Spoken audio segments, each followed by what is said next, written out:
अस्सलाम वालेकुम। मेरा नाम वसीम हैदर है और मैं प्रोफेसर हूँ सेंट्रल मिशिगन यूनिवर्सिटी अमेरिका में। आज हम स्ट्रेट ऑफ हर्मूज़ या अबनाए हर्मूज़ के बारे में बात करेंगे। स्ट्रेट ऑफ हर्मूज़ जो है वो एक नैरो वाटर चैनल है जो कि दो मेन वाटर बॉडीज़ का कनेक्ट करता है। इसके एक तरफ पर्शियन गल्फ है, जिसे खलीज फारिस भी कहते हैं, और दूसरी तरफ इसके गल्फ ऑफ ओमान है। अब खलीज फ़ारिस बहुत अहम है क्योंकि ईरान, इराक, कुवैत, सऊदी अरब, बहरीन, कतर और यूएई इसके साथ लगते हैं। अब जितनी भी जो प्रोडक्ट्स हैं इन कंट्रीज़ की, वो पर्शियन गल्फ के ज़रिए स्ट्रेट ऑफ हर्मूज़ से निकल के पूरी दुनिया में जाती हैं। क्योंकि स्ट्रेट ऑफ हर्मूज़ बंद है, तो ये सारी की सारी एक्सपोर्ट्स जो हैं इफ़ेक्ट हो रही हैं। उसमें सबसे जो इम्पोर्टेंट चीज़ इफ़ेक्ट हो रही है, वो है ऑयल प्रोडक्ट्स। अब ऑयल जो है, वो पूरी दुनिया में उसकी कीमतें बढ़ रही हैं।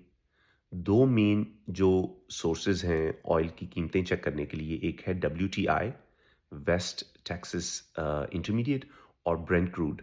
इन दोनों की कीमतें जो आजकल तकरीबन $100 के करीब चल रही हैं। इसी तरह आपने देखा है कि पूरी दुनिया के ममालिक ने, बहुत से ममालिक ने ऑस्टेरिटी मेजर्स लिए हुए हैं, जिसकी वजह से उन्होंने पेट्रोल की कीमतों में बहुत इजाफा किया है। सबसे ज़्यादा इजाफा वियतनाम, कंबोडिया, लाओस, ऑस्ट्रेलिया, फिर यूरोप के मुख्तलिफ ममालिक में, अमेरिका में, पाकिस्तान में बहुत ज़्यादा हुआ है। इसी तरह जो लिक्विफाइड नेचुरल गैस है, उसका वर्ल्ड जो लार्जेस्ट एक्सपोर्टर है वो कतर है।